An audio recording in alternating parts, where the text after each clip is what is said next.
Assalamualaikum.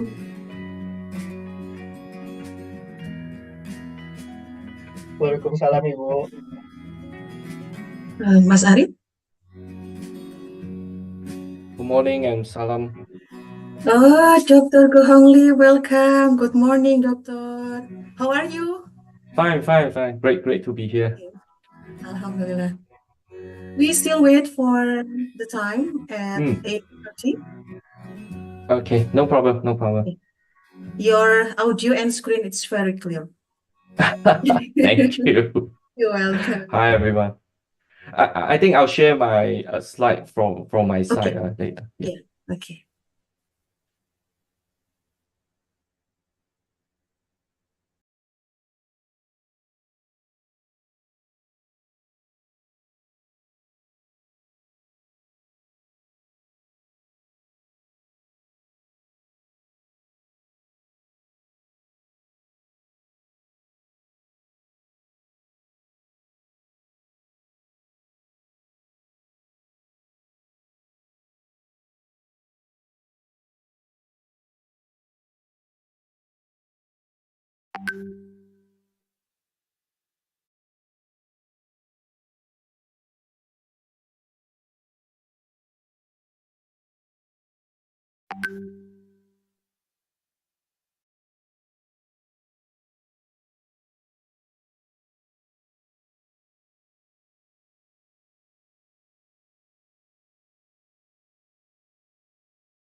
Oke. Oke, Assalamualaikum warahmatullahi wabarakatuh. Waalaikumsalam Dokter warahmatullahi wabarakatuh. Pak Eko, Bu Ya, Jin Termiati, mohon izin dibuka. Dr. Gohong Lip, can we start now? Bu Ani Rumiati. yeah, of course. Yeah, of Okay. course. Thank you. Thank you very Okay. much. Okay, thank you. Bismillahirrahmanirrahim. Assalamualaikum warahmatullahi wabarakatuh. Waalaikumsalam warahmatullahi wabarakatuh. Good morning, everyone. First of all, let's say thanks to Allah who has been given us guidance, healthy and mercy Recording in progress. to this special event. And also praise and salutation upon our Prophet Muhammad Sallallahu Alaihi Wasallam, who has guided us from the darkness to the light. The Honorable Dr. Dia Karmiati, MSc, as First Vice Director of Postgraduate Programs, University Muhammadiyah Malang. The Honorable Dr. Ani Rumiati, MM, as Head of Master Programs in Management. And also the Honorable Dr. Gohong Lip. Ibu mohon izin suaranya nggak ada. Suara saya terdengar? Clear, Terdengar. clear. Clear ya? Oke. Saya ulangi lagi, the Honorable Dr. Gohong Lip from University Tunku Abdul Rahman, Malaysia, as first speaker, and also the Honorable Dr. Eko Handayato, MM, as lecturer in Master Program in Management, University Muhammadiyah Malang, as second speaker, and all of participants here. Welcome to International Guest Lecture, with the theme is the Digital Strategy in Business Management, New Direction in Achieving Sustainable Development Goals. Today's main session will be on two parts. First is presentation from two speakers, and second is Q&A session. Before we begin our session, let us start with saying Bismillah together. Bismillahirrahmanirrahim. Next agenda is welcoming speech from Dr. Dia. Dr. Dia is a second vice director of postgraduate in Universitas Muhammadiyah Malang. Dr. Dia Karmiati, time is yours.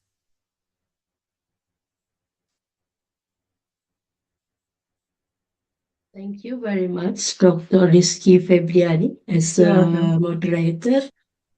Thank God today we in a good condition, and here I am mewakili Prof. Latipun as the Director of Directorate Program Pasca Sarjana, yang pada hari ini ada menghadiri ujian terbuka. Oleh karena itu, beliau mewakilkan kepada saya untuk memberikan opening speech for International Guest Lecture for Magister Management Program. Okay, Honorable Dr. Gohong Lip from University Tunku Abdul Rahman, Malaysia. Thank you very much, Doctor, for your attendance to this International Guest Lecture. Dr. Eko Handayanto, ini bestie saya di Pasca Sarjana UMM. And also Honorable Associate Professor Dr. Ani Rumiati as Kaprodi Magister Management Program DPPS UMM. Assalamualaikum warahmatullahi wabarakatuh. Waalaikumsalam warahmatullahi wabarakatuh. Senang sekali bisa bersama-sama dengan Ibu dan Bapak sekalian dari manajemen Magister Program. Saya lihat ada para mahasiswa kalau di Pak Goh bilang ya. Kemudian ada para lecturer juga dari manajemen program. Pada pagi hari ini akan didiskusikan bersama-sama dan telah menghadirkan para expert saya kira tentang digital strategy in business management, yang ini merupakan satu arah yang baru ya dalam mencapai SDGs sesuai dengan temanya. Sebagai seorang yang awam dalam ilmu manajemen, saya hanya memperhatikan sebagai pengawat bahwa digital strategy in business management, saya memahaminya dari perspektif yang sangat awam. Betapa sekarang orang itu sudah sangat nyaman ya dengan cara-cara berbisnis ya secara sehari-hari, itu bagaimana orang sudah sangat nyaman dengan membeli, kemudian juga menjual ya secara online, dan ini saya kira adalah ada what is intersection, ada irisan antara ilmu psikologi dengan ilmu manajemen saya kira ya. Jadi bagaimana kemudian para pakar manajemen itu menangkap fenomena itu sebagai sesuatu yang memang harus dikembangkan, di follow up ya, agar kemajuan yang sudah tercapai seperti saat ini akan bisa menjadikan orang lebih sejahtera, orang lebih bisa merasa nyaman untuk melakukan transaksi-transaksi yang aman melalui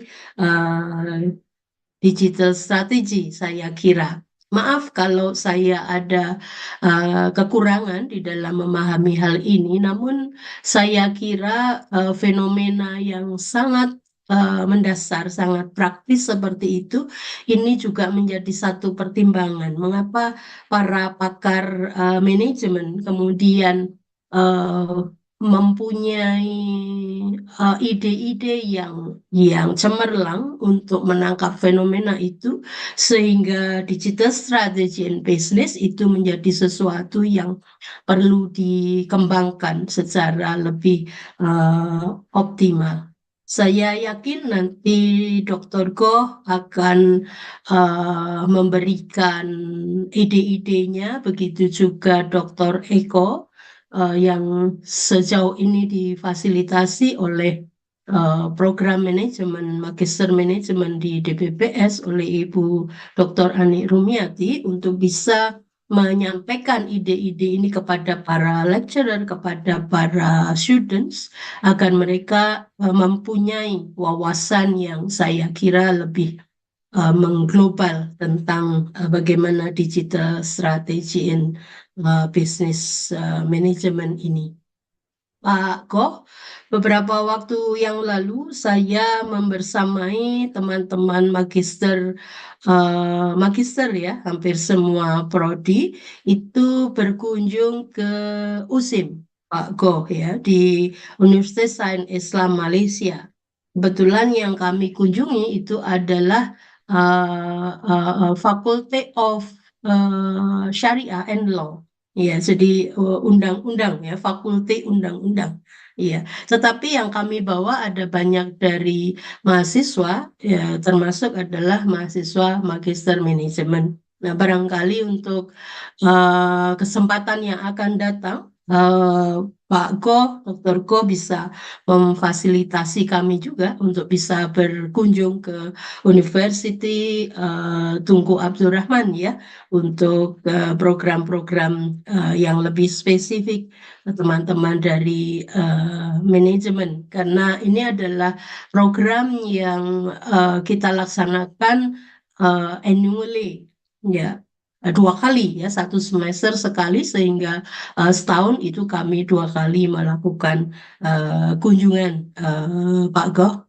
Ya, jadi mudah-mudahan nanti bisa memperluas jaringan kita dari program Bahasa Sarjana UMM ya, untuk bisa memberi wawasan international experiences bagi para mahasiswa agar mereka open their mind about world, I think ya. Jadi demikian yang bisa saya sampaikan, Dr. Rizky, Dr. Ani, dan para dosen yang bergabung dalam International Guest Lecture pada pagi hari ini.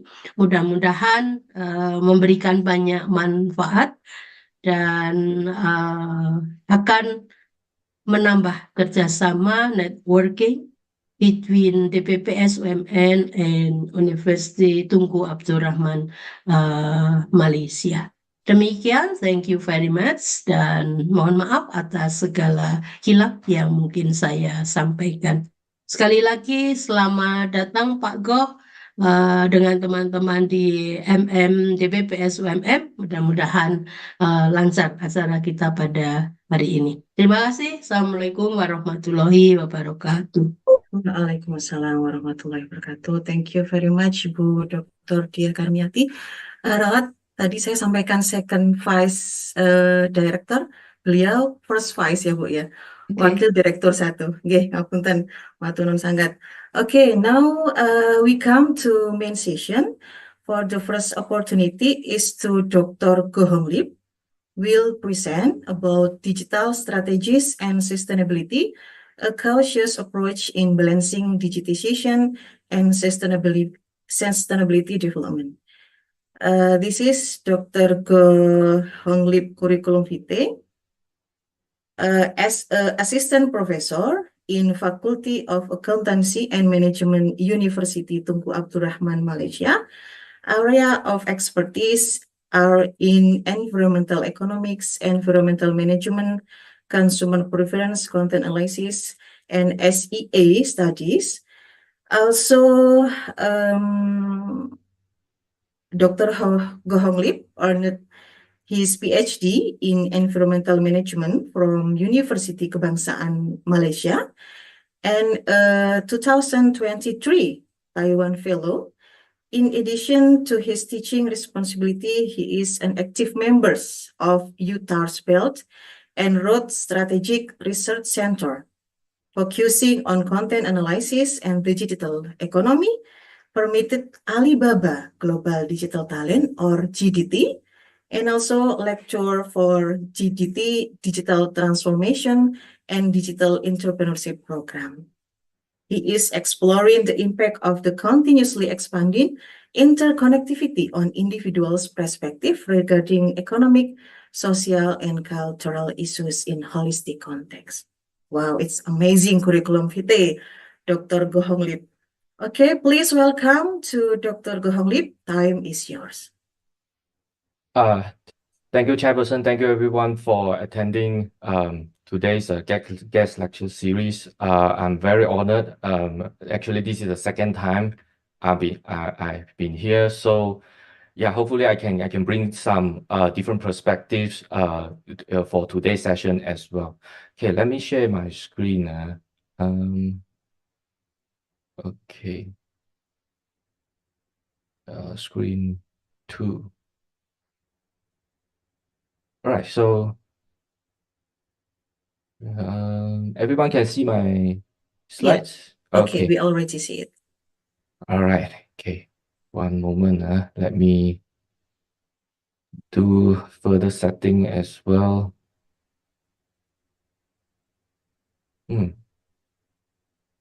Somehow not moving. Okay, never mind. All right, so what I'm trying to share today might be slightly maybe slightly counterintuitive, right? So counterintuitive to today's theme as well. So what I'm going to share today will be on the digitalizations, digital strategies, and also what does it mean to sustainability, especially on the SDG as well. But at the same time, I think that it's good that we remain a cautious approach, remain a cautious mentality when we are trying to go for a digital transformation as well. So for the past few years, of course, I've been with my students and my team as well, trying to do some digital transformation for the smaller SMEs in Malaysia. There are some of the experience that I can share today as well through the today's sessions. Right, so my title of presentation today will be on these. If you look at here, digital strategies and sustainabilities, a cautious approach in balancing digitization and sustainable development.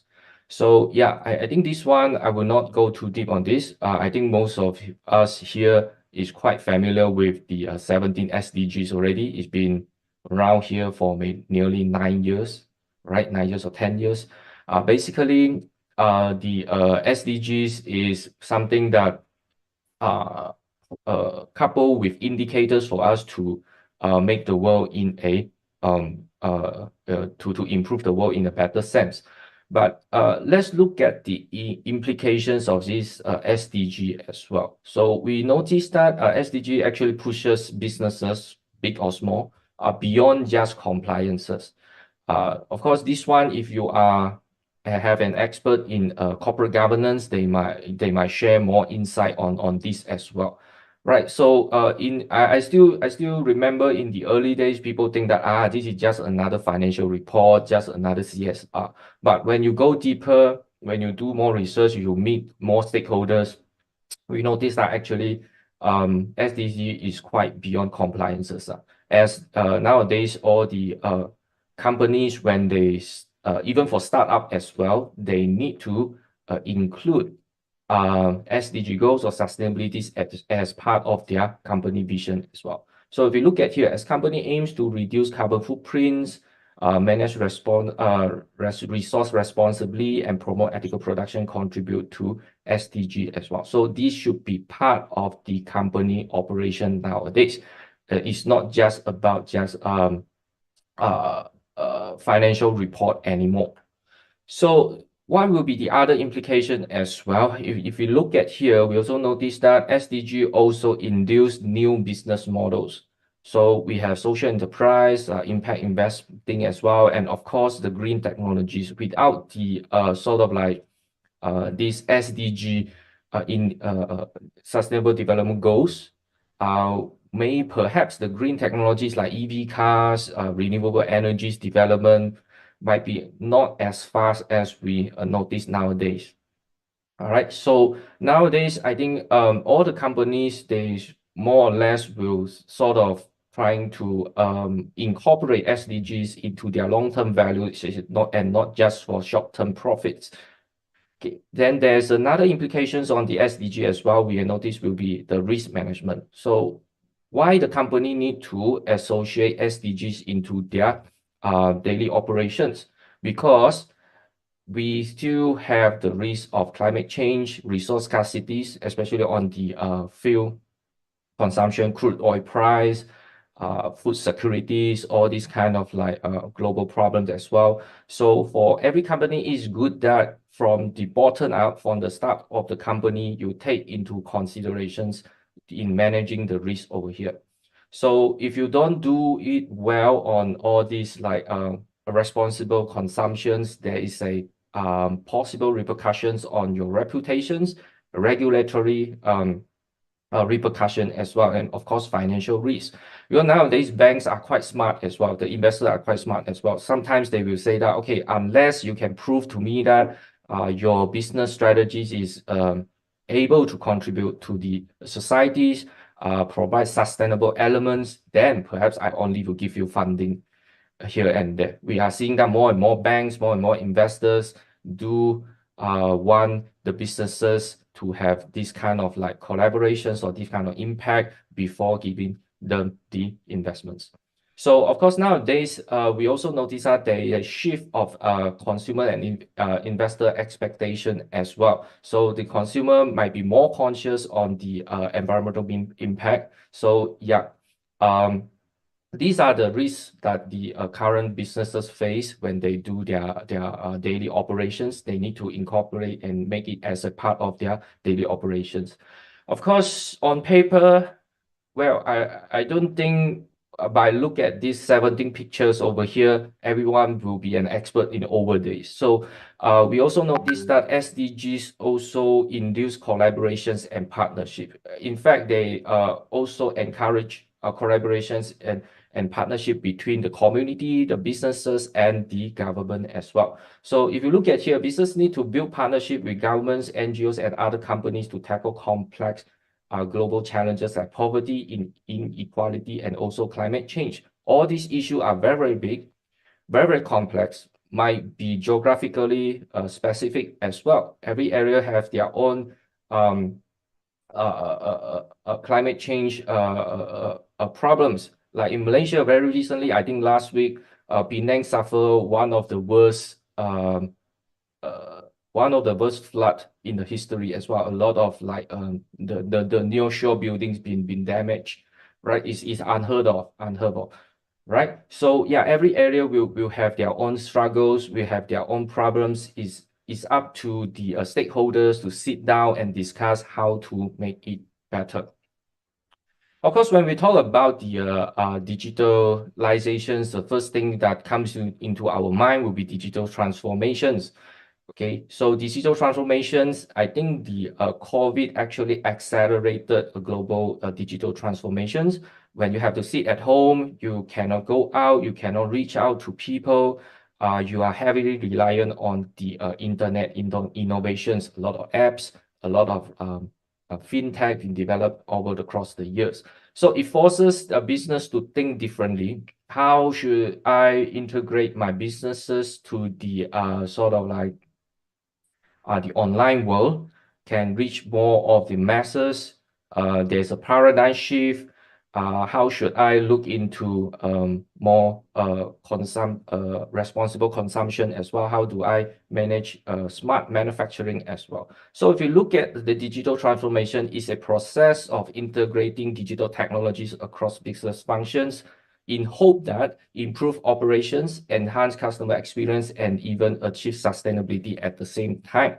So when we talk about digital technologies, sometimes it's not about just bringing fancy gadgets or this and that. Perhaps using social media platforms, using instant messaging platforms, this could be part of the digital transformation as well. A lot of SMEs used to be very reliant on manual invoice. They need to write on their own the bills, this and that.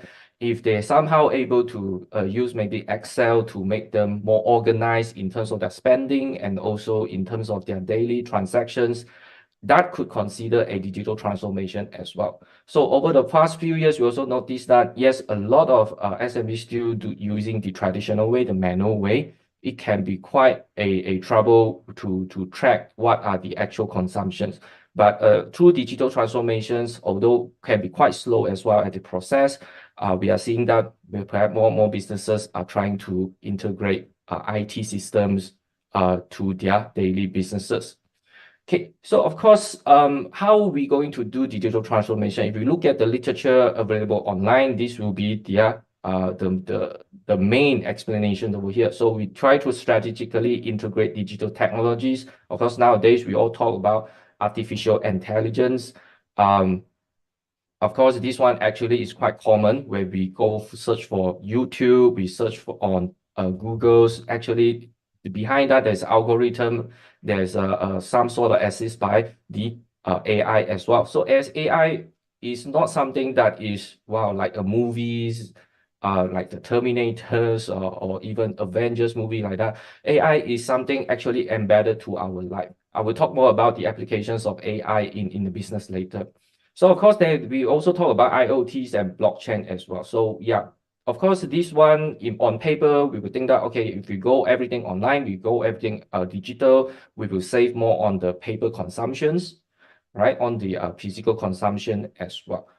Okay, so on paper, yes, if you go full digitalizations, actually is good for the environment.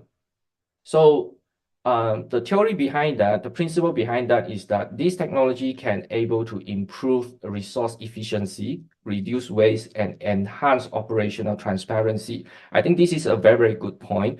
If we go everything online, everything it will be recorded. We digitalize everything will be recorded. It provides sort of like a transparency of what you have done. And from there, with the suitable tools and technical skills, we can sort of like back calculate at what will be the actual carbon footprint and what will be the actual impact you have done, right? So now,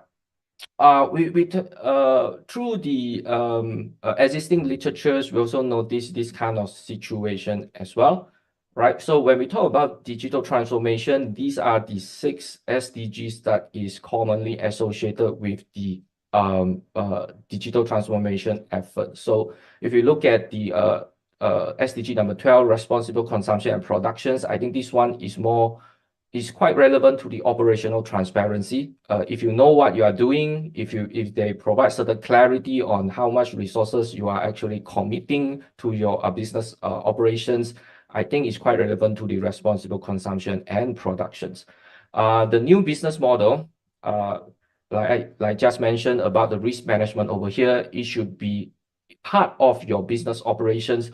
I think can be quite relevant to the climate action as well. So when we talk about the integrations of AI into businesses, like you make the routine work faster, you make iterations of things faster, you generate content faster. This can contribute to decent work and economic growth. Yes, there are still a lot of controversies surrounding AI over here, but we try to look at the positives. So if something that can help you do work faster, it can contribute to decent work and economic growth. Then collaborative partnership as well. We just now already mentioned. SDG is something that can be quite broad. You will need a lot of multiple disciplines, experts to sit down, all the stakeholders to sit down. It will induce collaborative partnership among these stakeholders. So when we talk about industry innovations and infrastructures, perhaps digital touch point in decision makings, like the algorithms, this will be quite relevant to this one. So yes, at the end of the day, through the SDG goals or through the SDG movement or initiative, whatever you want to call it, we are still at the end of the day, we're still trying to provide human-centric business approach. We try to take care of the stakeholders. We try to address all the concerns. I think in some way it can be related to reduce inequality as well. So yeah, I still remember used to be there are some groups of people that is unbanked, which means that they are not eligible to open a bank account. I think fintech in some way able to serve these kind of groups. So yeah, I think that it do reduce inequality as well. So the next one we might need to take a look at will be, this is actually how NVIDIA, a giant company, they report their SDG efforts. I think this one, every country have their own way for the corporate governance side of things. I'm definitely not an expert in this one, but I've seen that a lot of financial report, they start to do something like this. Number one, they will try to have a statement of intent, right? Statement of intent on which SDG they are trying to contribute, maybe perhaps for the past years or the next 5 years. Then they will talk about what they have done that match the SDG over here. Of course, some companies, they will put their impact, and also, which means that they will come in 2 parts. I've seen some financial report come in 3 parts as well. So now for the first part will be what you have done over here, all right? What you have done to sort of like match with the SDG goals, and what will be the impact? How many people are affected or benefited from your effort over there. Of course, there are some financial report. If you search online, those opens one is quite easy to find as well. There will be another column talking about what will be the next action plan. Sometimes when they their effort over here, they will say that they already achieved what kind of goals, right? So what will be the impact? Then what they will do next. All right. Sometimes it's about increasing the target in reducing the carbon footprint here and there. Most of the time, a company will do something like this. So it's not something that is not doable. Of course, for big companies, MNCs, this will be more commonly available in their financial report. Right. So yeah, this is why some of the stakeholders might have some misconception about SDGs. If you report this way, it's quite similar to CSR, right? Right. So it's quite similar to compliances, to ISO, what kind of standards here and there. Actually, if you look at the nuance over here, can be quite different. So you need to talk about what you have done, your efforts, what are the impact, and perhaps you provide certain you provide certain action plans for the future over here. And this one is from Microsoft as well. Microsoft very fast. They react to the SDG effort by UN. This is a document from 2015. They straight away say that okay, Microsoft will be very relevant. Okay, something that we can do straight away. SDG 4, SDG 8. Right, so quality educations, inclusive, sustainable economic growth here and there. Right, so if you look at here, they also provide two things. Right, number one is what are the SDGs they are trying to commit, and the second one will be what are the things they are trying to do. what the things are trying to do. Of course, this document is from 2015, so yeah, it's a bit dated. They are more focusing on talking about what they can do in the future. All right. Okay. One moment. Okay, so now still on the digital transformation as well. So if you look at the existing literatures from there are a lot of like systematic reviews, papers available online. This is one of the implications. This is one of the summaries that come from the academic side of things. Also, how the academic thinks about the digital transformations.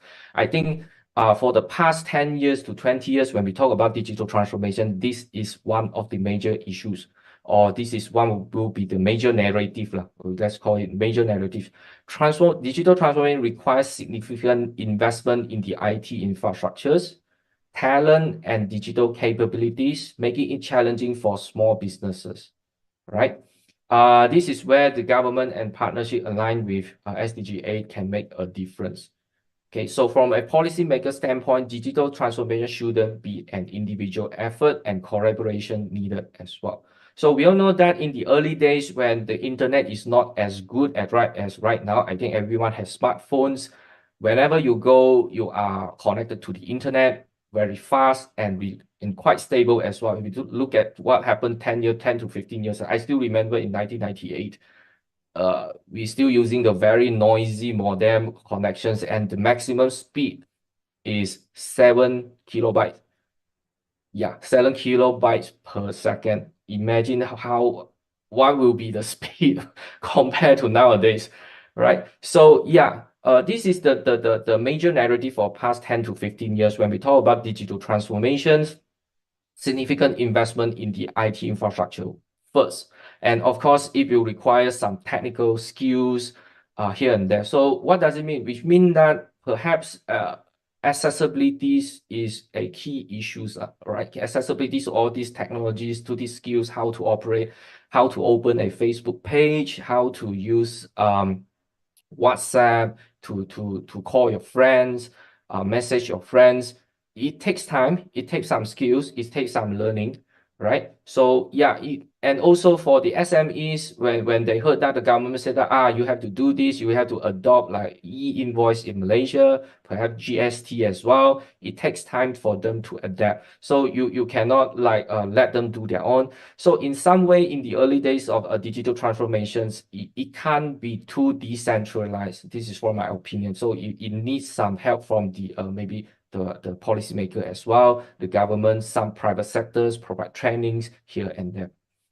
Right, so the next thing will be, what does the existing literature told us? If you look at the reviews on digitalizations and also digital transformation, actually there is a boom during the COVID time as well, 2020, right? So here are some of the main points from the systematic reviews. So we focus that most of the studies is quite microscopic for the past 10 to 15 years. Missing a unified strategy approach. It's not a bad thing as well. If you look, I try to think from another perspective. If there's no unified, there's no a blanket strategies for all the sectors, perhaps digital transformation and digitalizations is a sector specific problem as well. Can be like maybe agriculture have their own set of strategies. Maybe manufacturing have their own set of strategies. Retail are the same as well. So in some way, perhaps what we can learn from here will be, perhaps for the past 10 to 15 years, all these smart people, professors, they do their research. They also notice that there's not a very general strategies that can be used for cross sectors, right? So because all the research are quite focused on certain sectors as well. Yeah, this will give us some insight in the future. Perhaps we need to do some industry-specific digital transformation or digitalization as well. Of course, they also notice that sustainability should be a strategic objective for the company and sector as well. They need to think long-term. It's not something that, previously we didn't do before. What we can catch up very, very fast without thinking about maybe 10 years, 20 years, 50 years, what would be the implication as well. So since there is no, back to the first point over here, since there is no a unified sets of strategies that can be applied across sectors, perhaps now we should start now. Cross-sector collaborations might be needed. We might need to think beyond the boxes, and we would like to think about new paradigms. Perhaps something that is being applied in the agricultural sectors can be applied in the retail sectors, and vice versa. This is something that a lot of thinking, a lot of discussions to be made in the future. Right, so let's move on to the next thing. So when we talk about digital strategies, I think these are the common ones. I'll roughly group them into two types of digital strategies that be applied in the business world nowadays. Number one will be on the you allow the companies to innovate, right? At the same time, also try to pursue for the sustainabilities. Okay. So of course, this one, if you look at this one is actually the example for Amazon. They use about these cloud-based services, carbon neutral packaging, electric delivery vehicles. This one is quite relevant to this, right? A lot of companies to innovate themselves, try to find out what will be the best way for them. Yes, this will have a lot of resources. This will need a lot of resources. This will need a lot of money, investments, time to do so, because you need to do a lot of research to ensure that what is called carbon neutral packaging as well.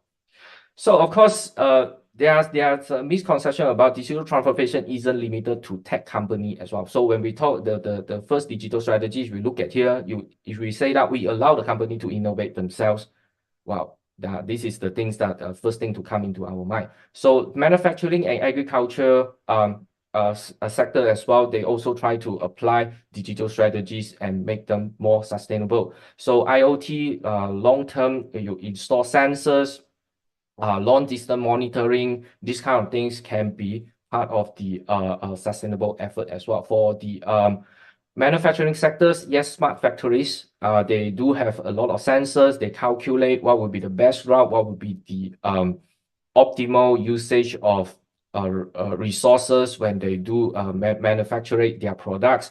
Smart factories can be part of the sustainable effort as well. This is digital strategy one, where yes, you need to put a lot of resources, you need to innovate something that is relevant to the sustainable development.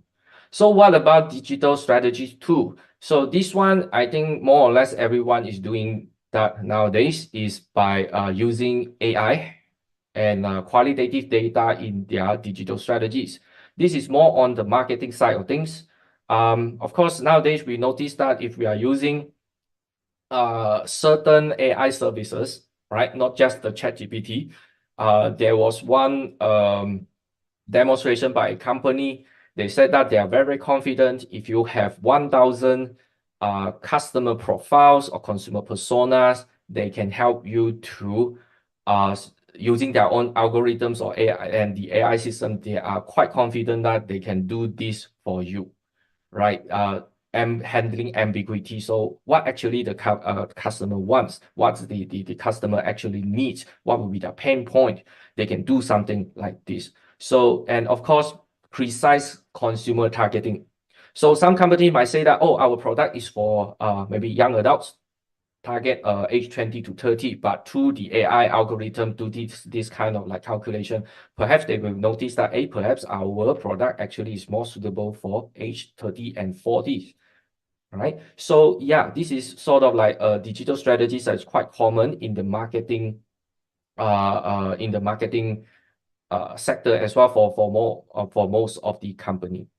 All right, so this is something that we might need to think a little bit as well. So there are two very famous quotes, and especially the first one, it creates it becomes some call it a meme.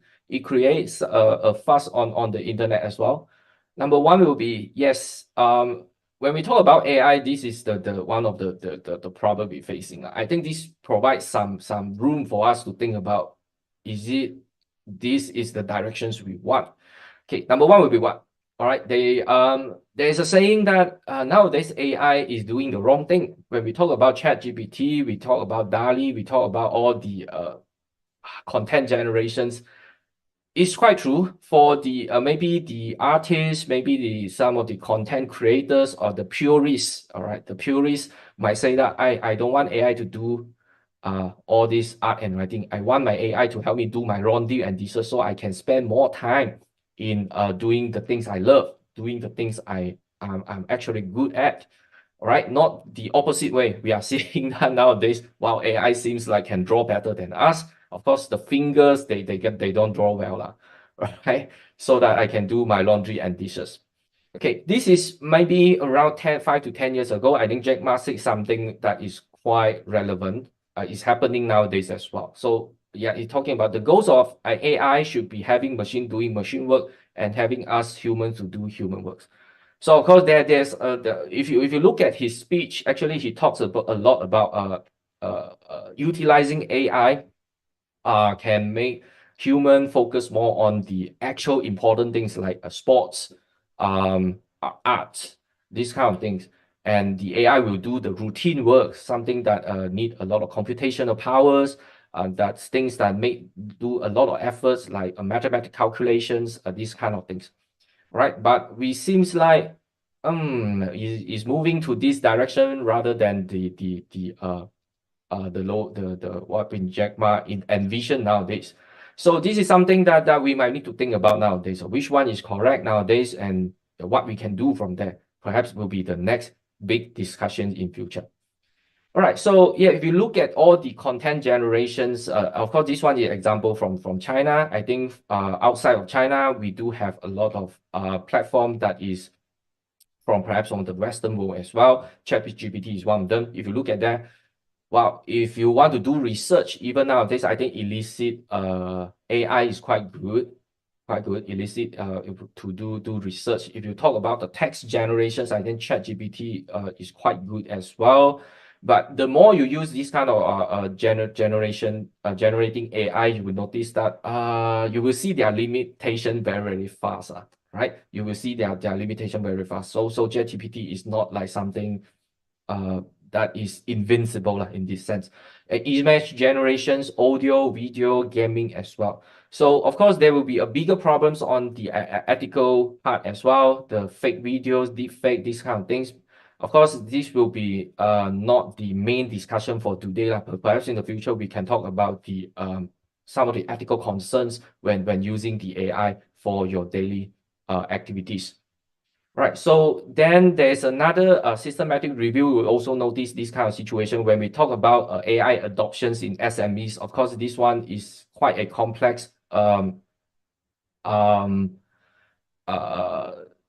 complex framework, right? Complex framework over here. But some of the main points and some of the considerations will be something like this, right? When the SMEs, when we start to tell them, you need to do digital transformation, you need to adopt or adapt the AI usage, most of the time this will be their responses. They need to find something that is compatible to their existing system, right? And also the readiness in the infrastructures. If a company never owned a computer before, perhaps owning a computer for that company will be the more important things rather than they straight away adopt an AI. Okay, so from a grassroots level, maybe the priorities might need to shift a little bit, because if you want to push for AI adoption, digital transformation, I think these two might need to do first, right? The existing IT systems, and also look at their existing infrastructure, how ready they are to adopt all these kind of things. Of course, there will be resistance to change. It's normal. People tend to afraid of changes. Significant barrier to AI adoptions. Number 3, this one can be a push factors for the adoption of AI in the future as well. Competitive pressure, peer pressures, everyone is using that. If you don't use that, you'll be losing out. Peer pressure is one thing. Number 2 will be regulations. If the government forces everyone need to do have certain level of digital transformation, I think everyone will need to do that as well. Ecosystem and collaboration as well. I think this one, yes, you need a lot of assistance, you need a lot of collaborations. Number four will be when we talk about SME, of course, resource constraint. Most of the time, the company can be just run by a single person, a 2-person or 3-person. Like that is a very, very small team. So yeah, resource constraint will be their considerations of digital transformation and also adoptions of AI nowadays, if you look at that. All right, so yeah, let's talk a little bit of what's been changed nowadays, at least on the digital marketing things. I think before the internet era, most of the time our consumer will have this kind of situation as well. Their expectation will be aware, attitude, and act again. But nowadays, since everything is connected to the internet, I think advocation and consumer retention will be more important. So when we do digital marketing, there is a shift on this one, right? So which means that nowadays, if you are doing business, you need to constantly update your content, try to provide more content to sort of capture their attention, and in hope that your consumers, your customers will become your fans, then they will push the product for you. It's more or less quite similar to e-worm, electronic word of mouth, and also word of mouth in this sense. All right, so of course, when we talk about content generation by AI, this and that, but like I said, at the end of the day, we still need to provide some human touch into our business as well. So in the search for digitalization, digital transformation, digital strategies, I do believe that this is a very important touch, right? So we need our consumer to feel that we are actually a person running the company rather than the just generic AI content, this and that. So this is something that maybe in the futures businesses should think about as well. So how to add human touch on top of using AI here and there. Right. So the next part will be I think I can finish on time as well. The next part will be talk about the cautious. We should be cautious to digitalizations because we've been there. We overexcited. We think we are doing the good things. Actually, do have some repercussions. Right. So if you look at the crude oil price, I think the 2018 there's a spike over here, right? So when there is a spike in the crude oil price, I think a lot of green innovation, green technology will make news, right? I still remember during the 2008 there is a sort of like hot discussions on the clean energy like biofuel. Right. So what will be the repercussions? I think this article actually is a huge thing back in 2008. After they do some journal investigation, they noticed that in pursuit for the so-called the biofuel, the green technology, these kind of things, because during that time the solar panel and also the wind energy is not as efficient as nowadays. They noticed that it ends up destroy more forests being destroyed in the South America countries to make way for the soybean plantations, because they noticed that a soybean plantation perhaps in terms of cost efficiency is quite relevant to the price over there. During that time, where 1 barrel of crude oil price is nearly $100 US. So yeah, when they reach this kind of like pricing, there will be a lot of people talking about biofuel, alternative technology, this and that. But at the end, they also notice that there are some repercussions as well. So I would say that when in the pursuit of digitalization, digital transformation, digital strategies, we should be cautious as well, because we are not very confirm yet what will be the long-term impact to the environment if everyone embrace technology, if everyone embrace AI. So what will be the next thing? Of course, when we talk about sustainability, we always think about the environmental sustainability as well. So as far as I know, all these platforms are not free. So in terms of business sustainability, I think it will be a burden for the SME if they want to use all sorts of AI to help them to simplify things. It might be a huge cost as well. So in the future, we are seeing more AI platform. When they move away from non-profit stance, the price will increase. This will be another burden for the consumer in the future. Perhaps in the future, we'll be having more expensive items to be bought as well. This is something that we need to think about. In terms of environmental problem, yes, there are a lot of discussion already. What's the problem with AI? I think a lot of some might say that the server room, the data centers, the energy consumptions, the water usage. There are a lot of discussion nowadays talking about how we are able to make it more sustainable in this way in the pursuit of a better AI to help us do better things, right? If you look at here, all this discussion is coming in line. What will be the next thing? All right, I think this one earlier this year, a lot of the AI experts, Google and Meta also talk about the bottleneck for AI and all these digital transformation or digital digitalizations. Perhaps will be the energy. All right, will be the energy. All right, so they use a lot of power. It might defeat the purpose of responsible consumptions and using less energy as well. Right, so it's a very resource intensive an effort when we try to type something on the ChatGPT. Come to think about this one as well. Actually, someone already calculated how much carbon footprint you are producing when you ask just one questions on ChatGPT or this kind of AI LLM models. Right. So if you don't think about another issue, sustainable issues that we should really think about will be, water usage in data centers.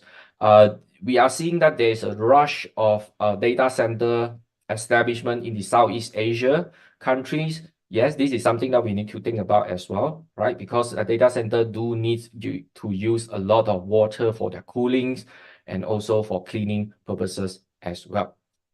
Right. So another thing in the pursuit of digital transformation, I think this is one of the concern as well, e-waste. Right. So you need to buy gadgets, you need to buy new computers, you need to upgrade every few years to make it compatible to new systems, Windows 10 to Windows 11, all these kind of things. Yes, it does make a lot of e-waste. This is something that we might think about as well. So a lot of times when we talk about digitalizations, we save papers, we save deforestations, but at the same time, e-waste may be something that we need to look upon as well. So if you look at that, it's expected that this year and the next coming 10 years, the e-waste will be piling up. Of course, if you look at all the figures, it's not very optimistic as well, because the e-waste less than a few percent, a single-digit percent is able to be recycled. Right. So, okay, this one is from the UN documentation as well. So, digital sustainability. So these are the things that we might need to think about, right? Environmental impact in the pursuit for digitalizations. What are the carbon footprint? The energy sectors, right? The energy sectors might be the next main producers, right? The e-waste, crucial to recognize that can be counterproductive effect on the sustainable development goals as well. So the UN's already seeing that perhaps it will be the next set of challenges, right? We can't deny digitalizations and digital transformation will help a lot of small players in their businesses. And in some way, it's very convenient. It saves a lot of papers and deforestation as well. But at the same time, we also need to look at what will be the new problems that we need to tackle in the future. Right. So this will be the recap of what I'm trying to share today. So the SDG goals bring a lot of changes, especially on the digital strategies, new business models. Right. So digital strategies push businesses beyond just mere compliances. The SDG or the sustainable development should be part of their business operations. There's a new sets of risk managements needed in the future companies when they do their daily businesses. So digital technologies, then digitalization actually enhance transparency. I think this is the main point. If you know how much you spend, then you are able to know how to make it more responsible in this sense. So what will be the next development from just my very small perspective?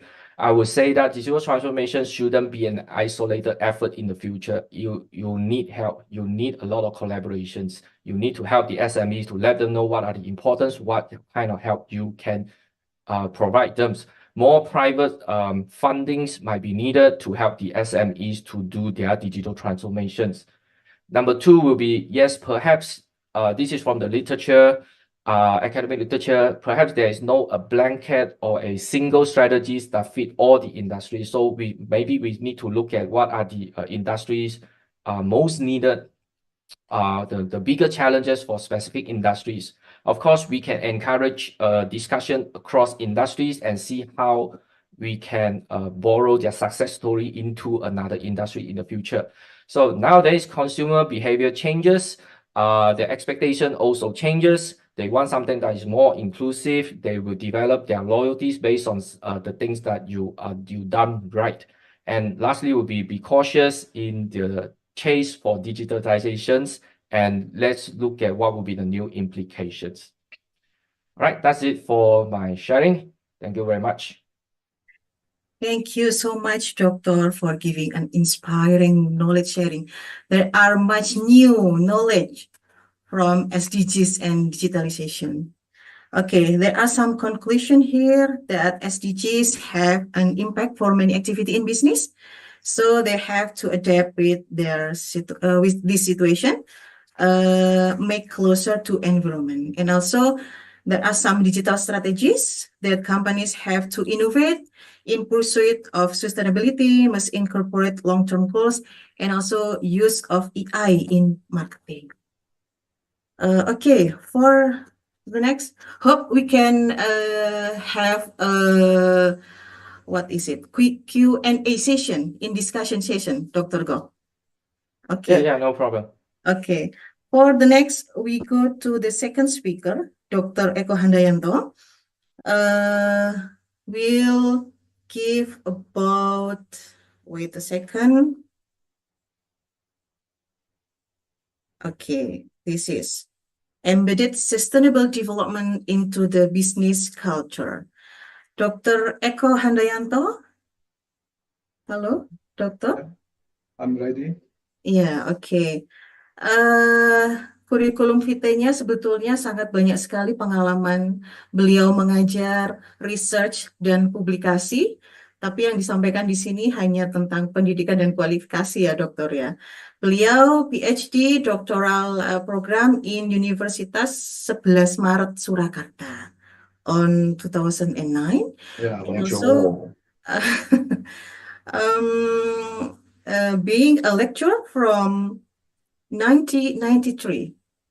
It's about 20 years right now, Doctor. Okay, to Dr. Eko Handayanto, time is yours. Okay, thank you, Ibu Dr. Kiki. You're welcome. Hello, Pak Goh, how are you? Very nice to meet you here. The Honorable, the Vice Director of Postgraduate, UMM, and also the Honorable Professor Widayat that joined this conference, and also all the participants that joined this seminar. Okay, so many things that explained by Dr. Goh about the Sustainable Development Goals, and also the implementation on digital business. I want to try see from the other side of especially from business culture itself. Yeah. Let me make it wider. Okay. In my presentation, there are two main important concepts. These are sustainable development and also the business culture. And I try to embed sustainable development into the business culture. Why I choose business culture? Because this is the first touch that influenced by the sustainable development goals. We know that, like Dr. Goh Chong explanation, that development goals, sustainable development goals, I mean, it has 17 goals. Yeah, it has 17 goals. And Pak Goh has make a good explanation about that. And for my presentation, I divided into 9 agendas. The first one is introduction until the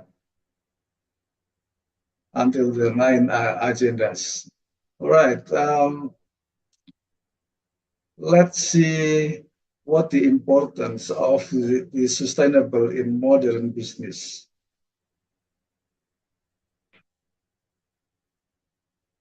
All right. The first one is sustainable development goals make consumers increasing consumer demand. I mean, will be increasing preference for eco-friendly products and practices. It is make better awareness for every consumers or every people in the planet to aware that we must care to our planet, because the planet itself will be will be used or by so many generations, not only old generation, not only we, but also the next generations. So this is the important ones, consumer demands. And the second one is regulatory complaints. Like Pak Goh said, that with environmental or green environmental is now is very important. Meeting environmental laws and also regulations to avoid penalties. And also we see that sustainability is very important to make a brand reputations. Here, companies can build trust and loyalty through commitment to sustainability.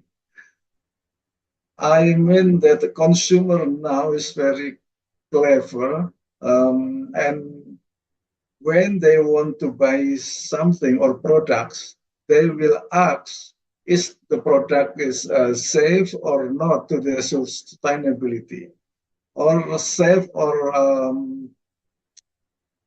safe word or not. Yeah, and then the importance of sustainability in modern business can be cost savings. It means that the companies will reduce waste and improving efficiency, can lower operational costs, and also risk management, competitive advantage, make employee engagement, innovation opportunities, and of course long-term viability. That is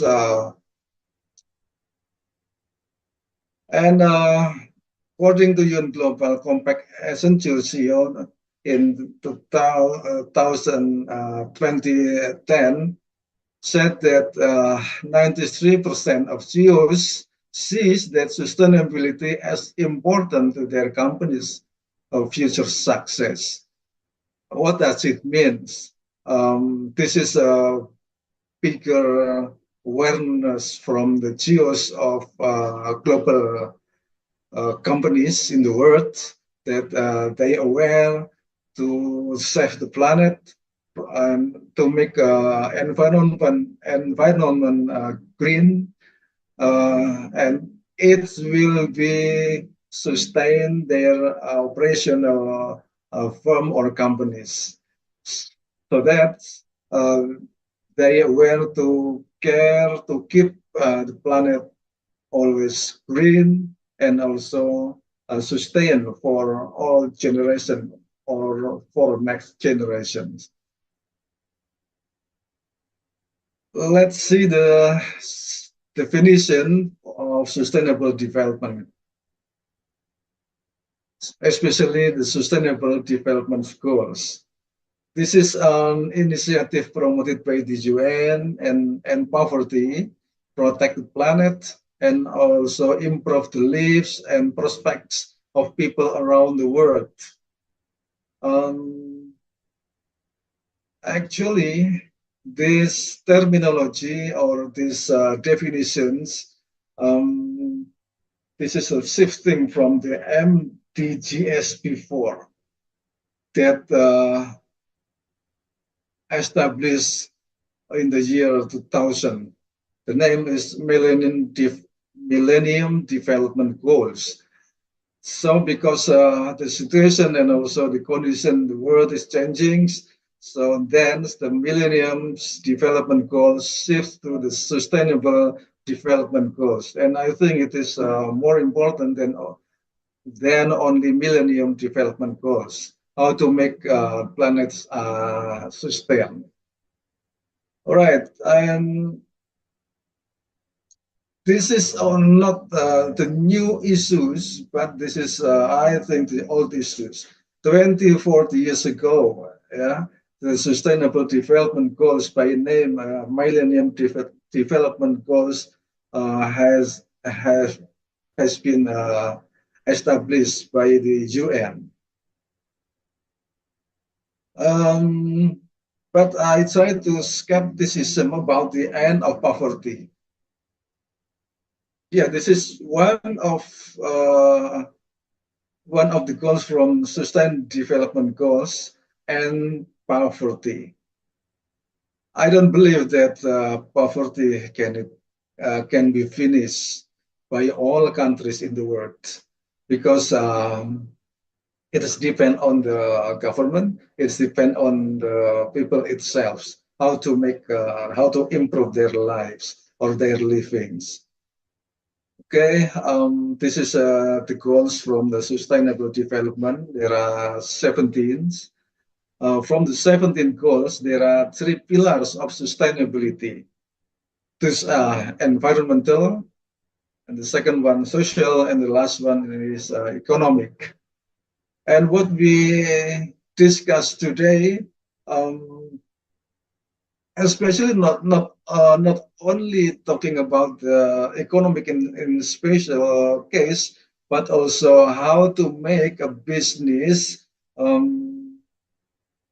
growing, and also to improve the social living, and also how to keep environmental become green and green. Yeah. It's meant then for the companies for doing the business, not only thinking about the profitability, but also how to make social welfare and also good environmental. The combination from the 3 pillars will be make business and also environmental and also social will be sustained. Let's take a look the intersection of these 3 pillars. When we look at the social pillar and environmental, we will see that we need environmental justice, we need a natural resources stewardship, and also locally and globally.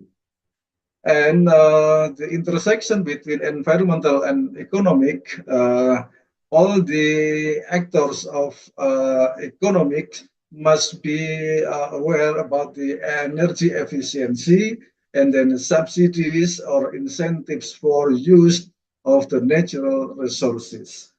And the intersection between economic and social, I said before that economic not only find a profit or cost saving or economic growth on that is the economic side, but we need economic in for sustain, and the intersection between three pillars will be make sustainability, whether in economic, social, and also environmental, to achieve 17 goals of SDGs. Okay, next. I think this is very clear explained by Pak Goh, and I will continue to the next one. Okay, this one. What is the benefit of embedding sustainability into the business culture?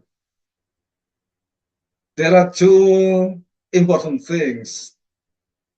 The first one is will make a competitive advantage for the companies itself, and also the product from the companies will be loyal, will be make consumer loyalty, especially to the brand from the company.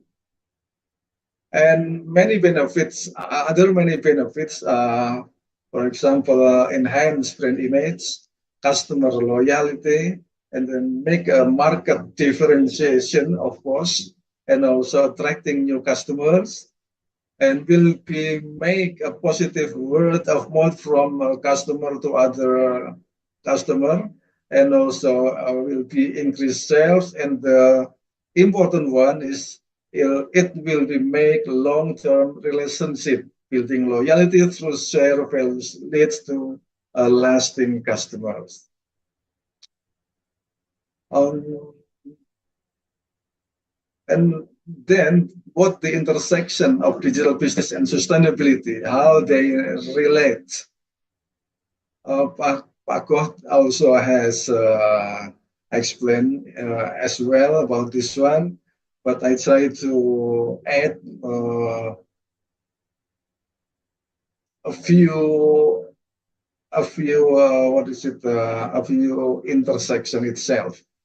For example, about data-driven decision making, and company will use digital tools enable business to analyze environmental impacts and optimize resources effectively. And then it can be make supply chain transparency, that technology enhance visibility in supply chains, allowing for more sustainable sourcing and production practices.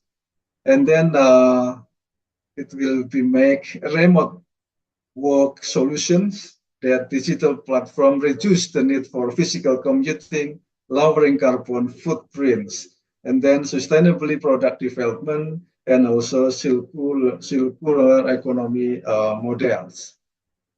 And this is the example for the success business for sustainable digital business. The sample is Patagonia. What is Patagonia? This is an outdoor clothing brand and an outdoor clothing companies, and known for its commitment to sustainability and environmental activism. What are the key sustainable practices? First one is sustainable materials. One, we are program transparency, activism, and also advocacy, and of course, energy efficiency. That is the most important ones. And then the impact from this success from Patagonia, that Patagonia has built a strong brand, and then resulting in loyal customers and sustain financial success. and all while advocating for the planet. And then what is the strategies for integration? This is a practical steps to embed sustainably into the business culture. The first one is leadership commitment. Then the second one, sustainability training. Set the clear goals for the companies. Fourth, incorporate into operations, engage stakeholders, communicate progress, encourage innovation, reward sustainable practices, and also continuous improvement. This is the practical steps to embed sustainability into the business.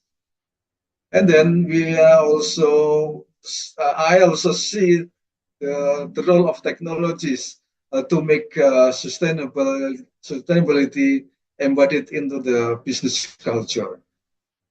The key tools and platforms that enable sustainable practice in business are energy management system, supply chain management, waste management solution, sustainable product design software, and IoT devices, also e-commerce platform and social media campaigns.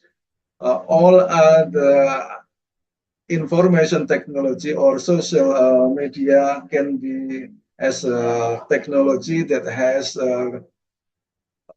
important role to make sustainable business. And then how to measuring the impact. If the sustainability developments embedded into the business culture, so the impact is it will be that there will be energy consumption. It means that amount of the energy used in operation track into identify efficiency improvements, and also it will be control water usage, volume of water consumed, helping to assess conservation efforts and identify waste reductions. And also the impact will be waste diversion rate. The percentage of waste materials that are recycled or repurposed instead of sent of landfills. And also sustainability sourcing percentage, and also employee engagement, and of course community impact. That assessment of contribution to local communities, including donation, volunteers hours, and also social initiatives. From this impact that we can measure, I can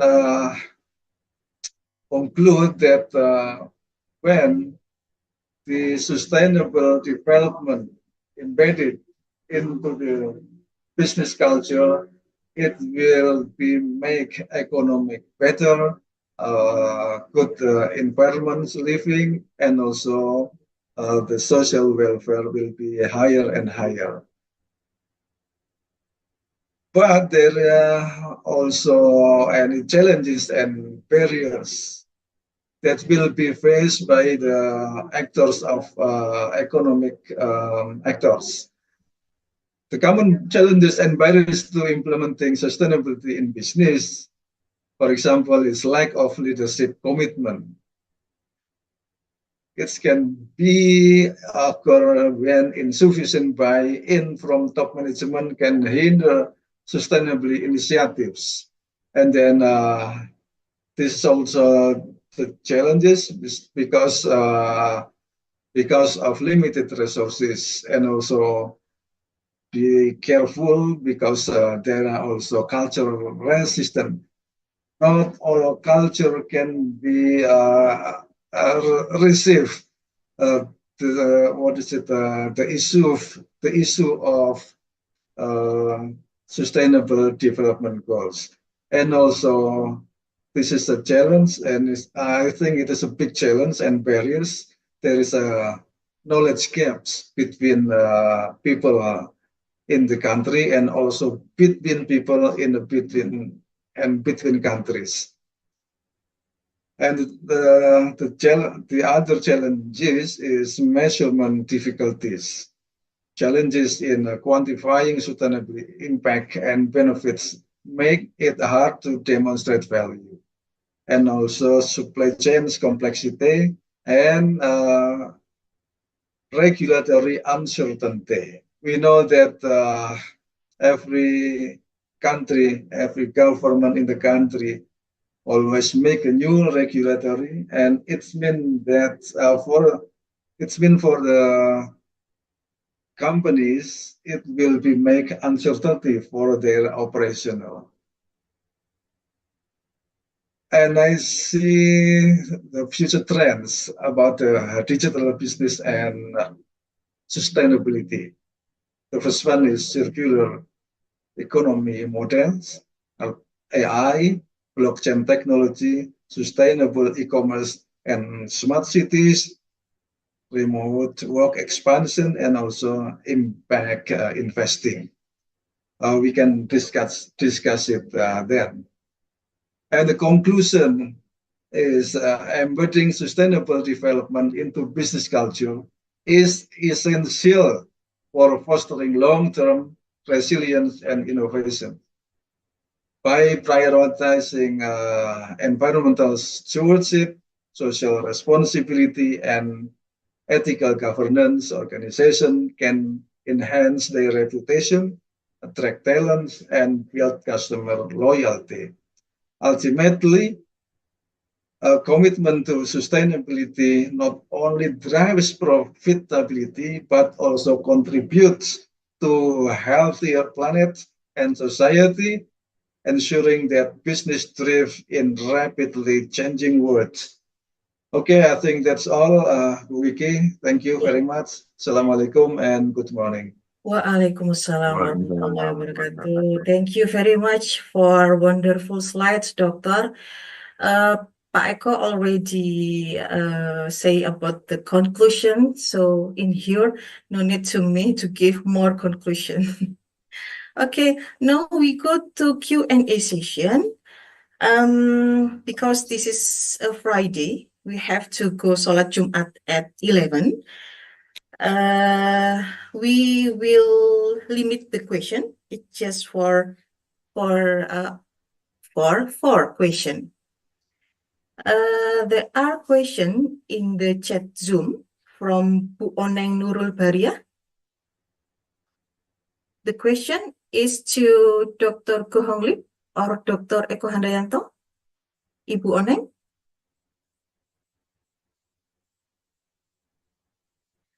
Halo, Ibu Oneng. Dinyalakan dulu mic-nya, Ibu. Halo. Nggih. Pertanyaannya, what is the right strategy in achieving SDGs, especially increasing people's economic income and eliminating poverty, considering that the digital system is limited to educated people?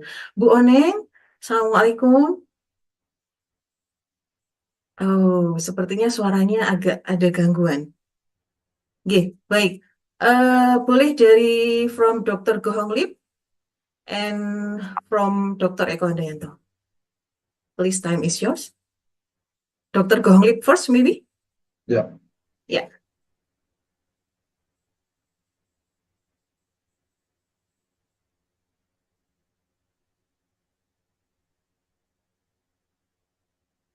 There is no sound. Dr. Goh Hong Lip? Yeah. I'm sorry, I can't hear your voice. Is it okay now? Yeah, It's okay. Okay. Yeah. I muted myself. It's Okay. okay. This is a very good question. Very, very tough question as well. The first question. So, when we are talking about the SDGs and how we utilize these digital tools to improve the economy, eliminating poverty, to minimize the poverty, and considering digital literature is not it's not a common thing. Okay, some would say, some would even argue that digital knowledge or digital education is quite elitism as well, if you look at some of the literatures.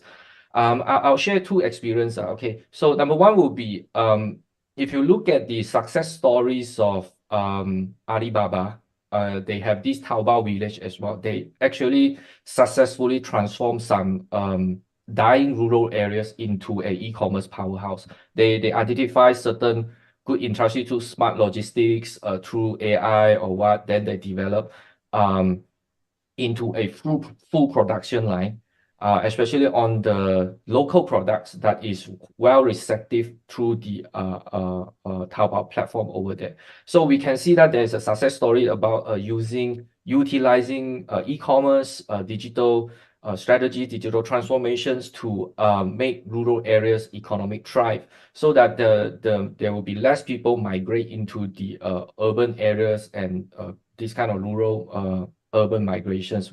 In one way, we see something like this.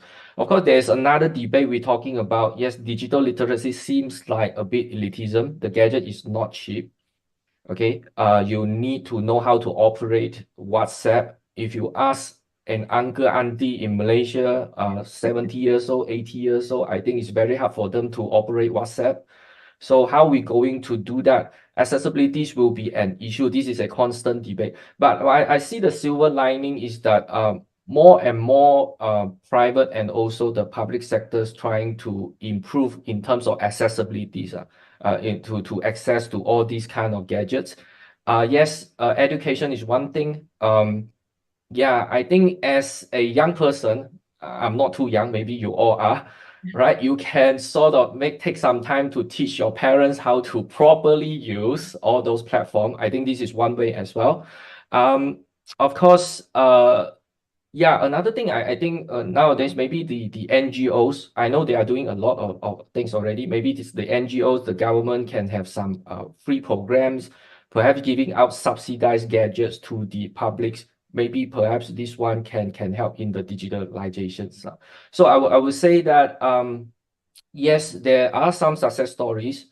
Like I mentioned in my presentation as well, perhaps all the success story you cannot one-to-one apply into your scenarios, into your situation as well.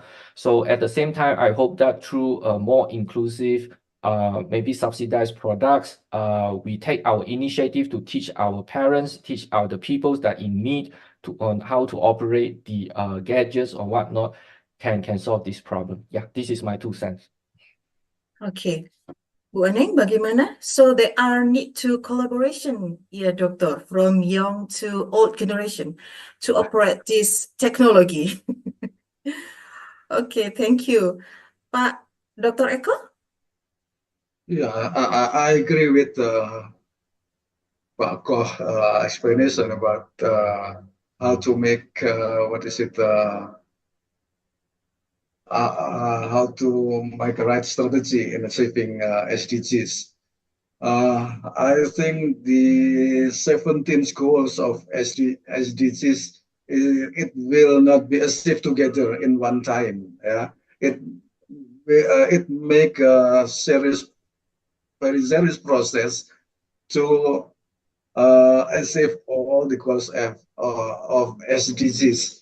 And you know that if we look at the economic in the world, economic situation in the world, there are divided into the developed countries and then developing countries, and also the last one. Yeah. It is also not easy for the people in the developing countries to make to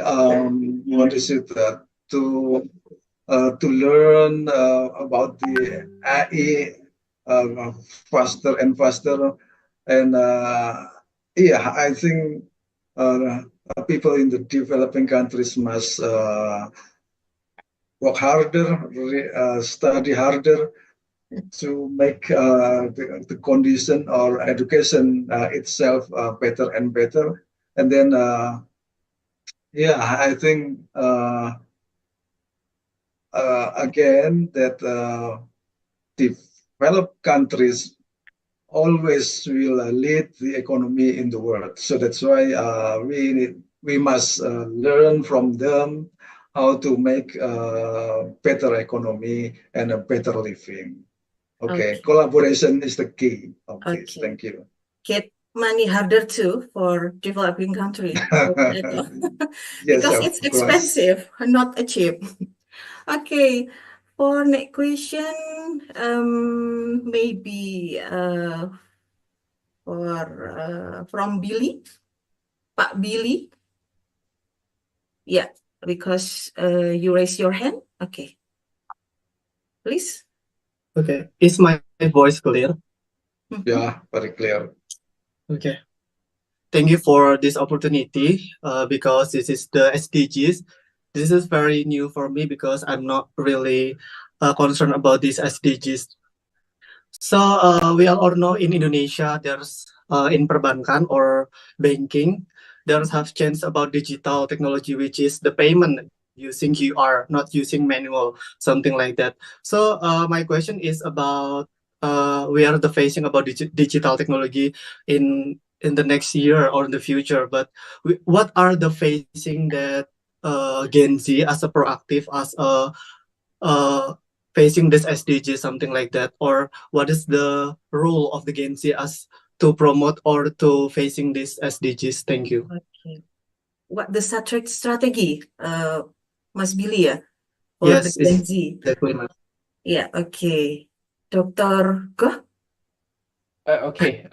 Thank you, Billy, for a very, very good question. I think your question is quite similar to the one you post in chat, right?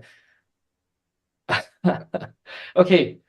I think the number one challenge facing not just the young people nowadays, I think the old people are the same as well, is like our retention, our focus is very, very easily being swayed. Very recently, I went to a Penang Heritage Center. They're also talking about the same thing. So when we talk about big issues like climate change, SDG goals, number one, I do blame ourselves, like as an educator or whatnot. Do we make all these big issue interesting enough for the young people so that they really care?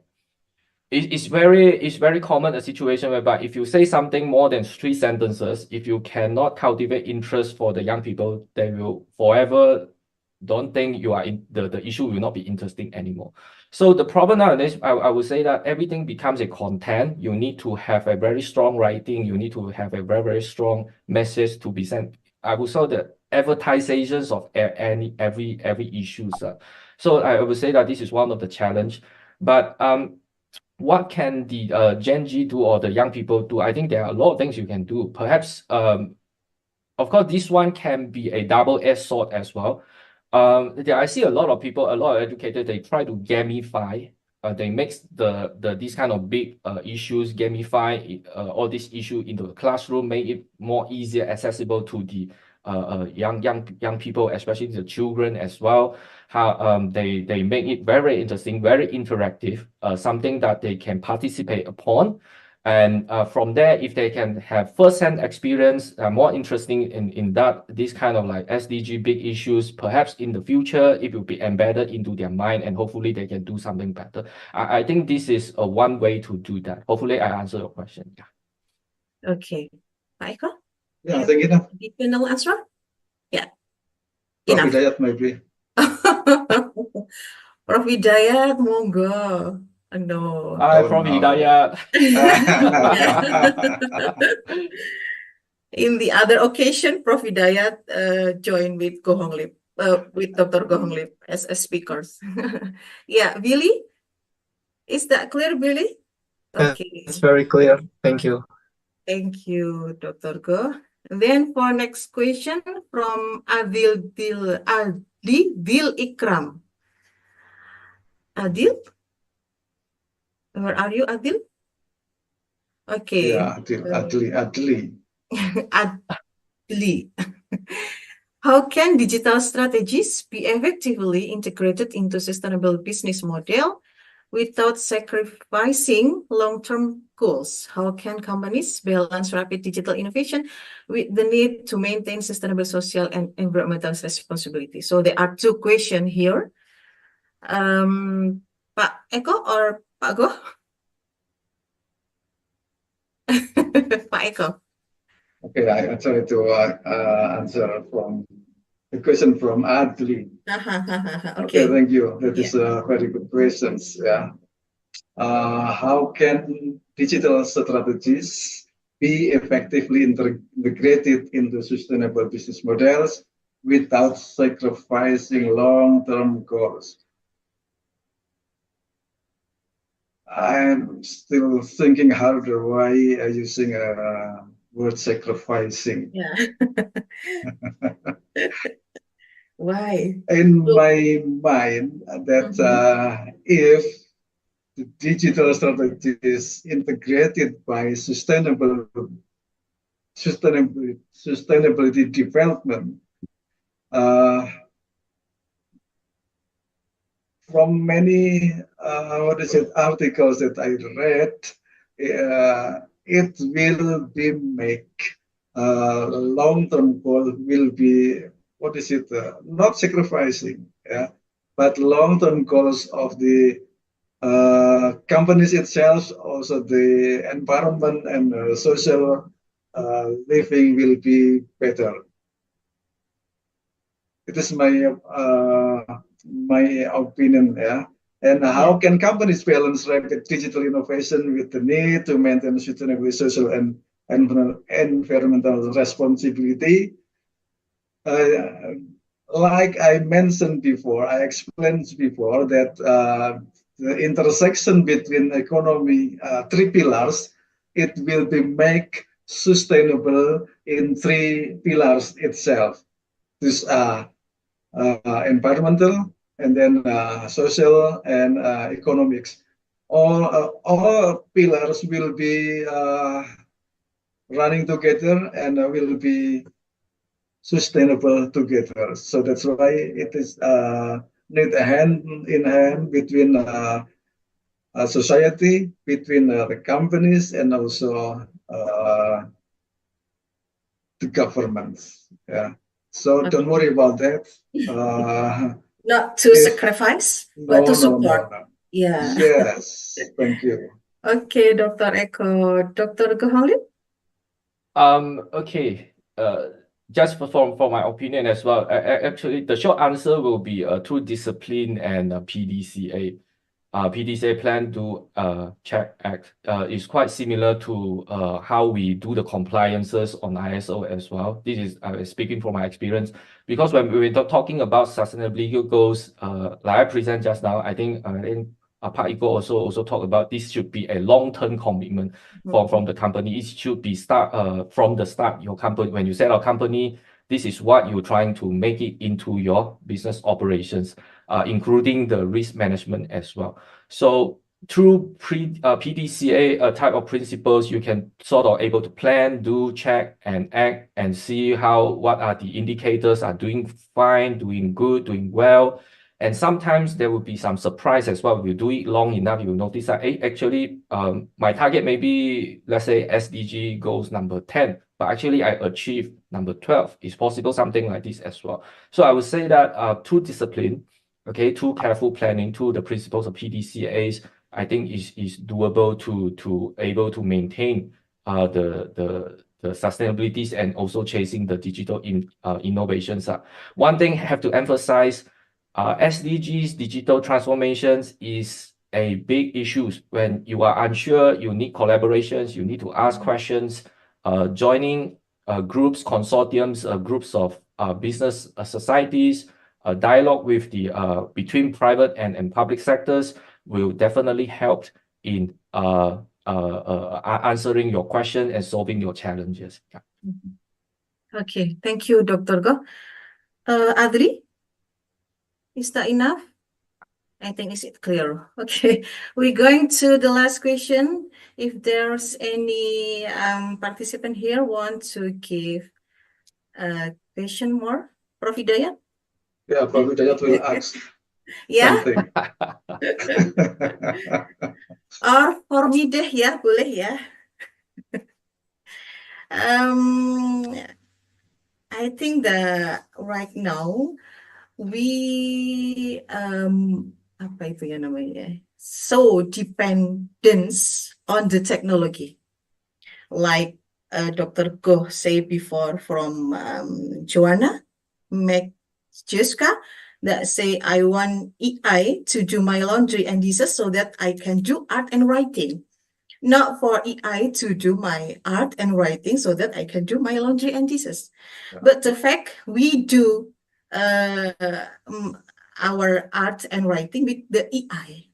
Now, how to overcome this dependence on technology, especially and AI? With this is make us more lazy to think, yeah, especially for the student. Every task that they get from the lecture, they will try apa itu, write the text to ChatGPT, and they will get the answer about that. So, how to overcome this, Dr. Goh and Dr. Eko? Okay, maybe I go first. I have quite a few experience on this one as well. As I said, if the more you use AI, especially ChatGPT, the more you notice the limitations. Of course, there's a rumor that are saying that ChatGPT 5 or version 6 is able to achieve PhD level responses. I hope. I hope this. I think if that's the case, maybe it's even harder lah. But like I said, every system do have their limitation. The more you use, actually, you can detect whether the students are using ChatGPT or not. And I'm quite good in pointing out which part is being read by AI lah, by just simply reading.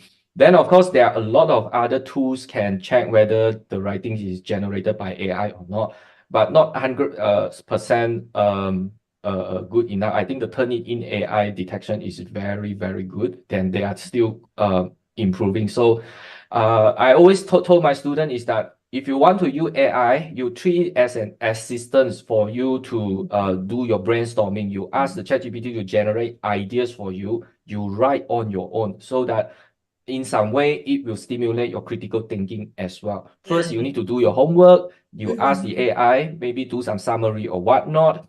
If the AI is quite similar to what you have studied, then you use that as your ideas to do that. You always use AI as a brainstorming partners. Right? Maybe some ideas you are not very clear. You ask the AI to rearrange for you. I think this is a very, very good approach. Number two will be from us educator, we try to make our assessment into more generative AI robust. We call it a more robust assignments.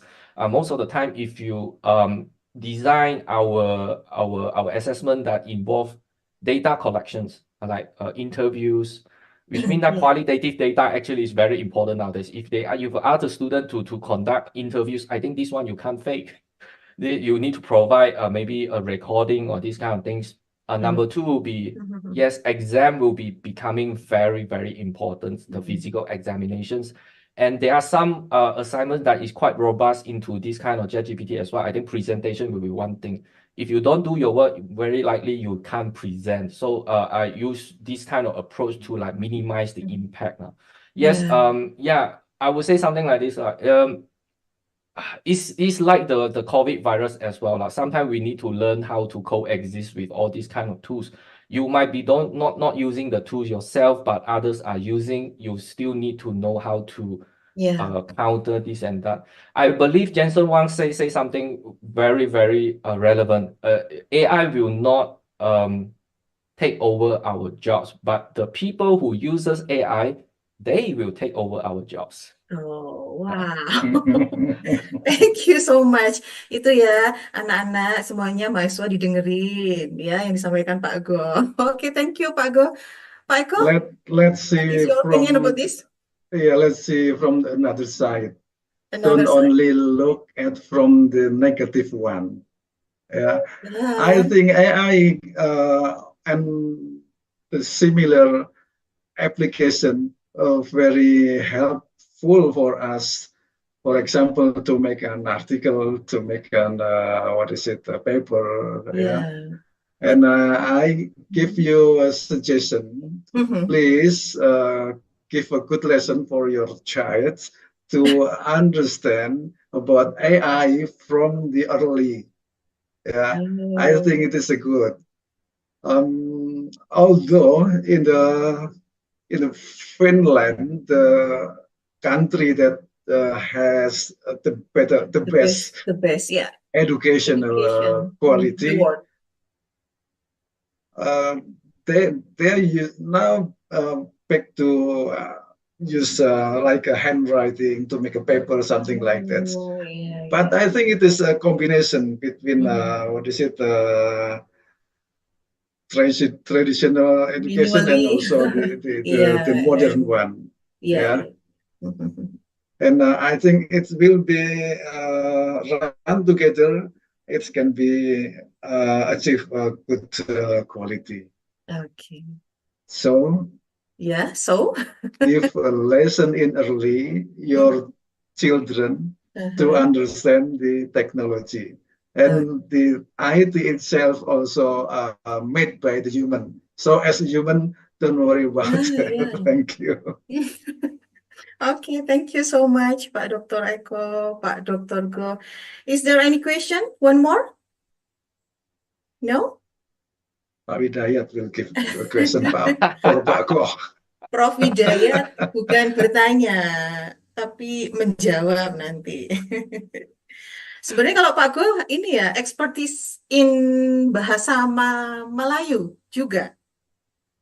In Malaysia? No? No. No, I can speak English. Malay. Yes, daily tasks we still need to speak Malay. Yeah. I think Prof Nurul is here as well. Used to be I need to write my thesis in Bahasa Malaysia, Bahasa Melayu. But during that time I run out of like glossary, some of the terms, so I use a bit of Bahasa Indonesia as well. So before that, I do able to speak a little bit of Bahasa Indonesia, but it's been a while I practice this one. I hope in the future, give me some time, I can speak Bahasa Indonesia with you all in the future. So you have to come to Indonesia. Yes. I hope someday I can visit your campus. Maybe bring my students, bring my... Vicky, why not now? Why not now? Now, right now? Right now. Okay. Okay, Prof. Widayat will give some additional argument. No. The microphone, Prof. The microphone, Prof. Okay. Microphone. Prof, monggo, barangkali mau menyapa Dr. Goh. Yeah. Sorry, my voice disappears. Oh. Hi. Get cocky ya, Prof. Ya. Okay. Getting better, Prof. Getting better, Prof. Amin. Okay, if there's any question anymore, I think that's enough for discussion session, yeah. Alhamdulillah, thank you so much for Dr. Goh and Dr. Eko. Give applause for the two amazing speakers right here. Okay, thank you. Alhamdulillah Rabbil Alamin. We come to the end of our I event. think we need to take a picture. Yeah. So that's all the audience participant will be on cam. Yeah, thank you so much for the two speakers and all of participants who had joined. Hopefully it gives all of us many benefits and in the future. So before we close this event, let's make a happy memory. We take a picture. Please open your camera. All participants here. Mas Arif, sudah siap? Okay, bro. Sudah. Okay. Layer one. Kenapa? Sebentar, Bapak Ibu yang lain silakan dibuka videonya. Kita akan berfoto bersama dengan pemateri hari ini. Baik, silakan. Oke. Saya hitung ya. Oke. 1, 2, 3. Once again. 1, 2, 3. Okay, thank you. The conclusion for today's event, we know that technology is very important, but don't forget that technology is to make easier our life, not to decide our life. Okay, good luck for all of us. I think it's enough. Wassalamualaikum warahmatullahi wabarakatuh. Waalaikumsalam warahmatullahi Thank you. wabarakatuh. Thank you, Dr. Go. I will contact you later Thank you, thank you, for, thank you. for our collaboration. Sure, sure, Dan sure. and Yutar, nggih. Thank you so much. Thank Thank you you, Bapak thank you. Ibu, Take care, Prof, everyone. Bu Ani, nggih.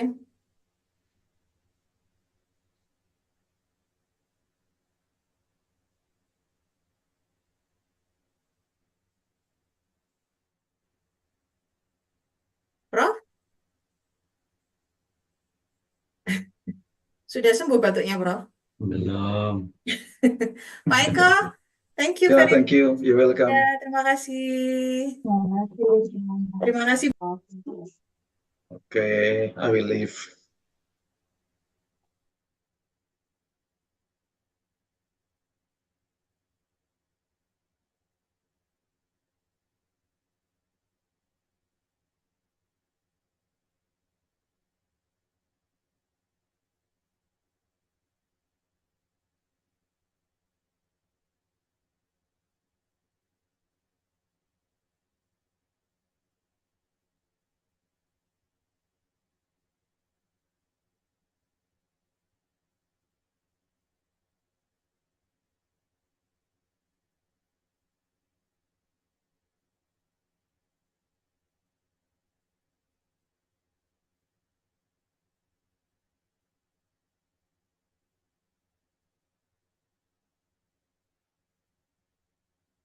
Hmm. Hmm.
Soto di.